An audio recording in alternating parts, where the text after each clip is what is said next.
Sir, welcome you to BIS and IEC GM meeting 2025. I hope you like it, and I would like to share your opinions and what have you seen through the workshop. That would be definitely a great lighting moment for us. Yeah, thank you very much. And first, we also would like to thank everybody who was involved in organizing this workshop.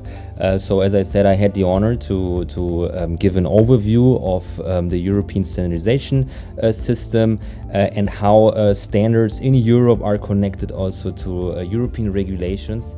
And not only talking about Europe, because what makes Cenelec very special is that we always look what is happening on the international standardization activities. And so one of the key messages definitely is that we say international first. We are always looking at IEC, what standards are existing. We're trying to apply them on the European level as well.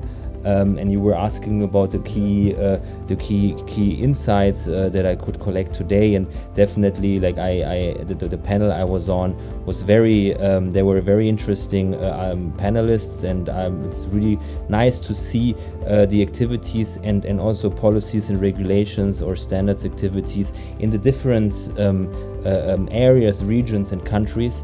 And I think we had a very nice panel with very different regions to understand how this works.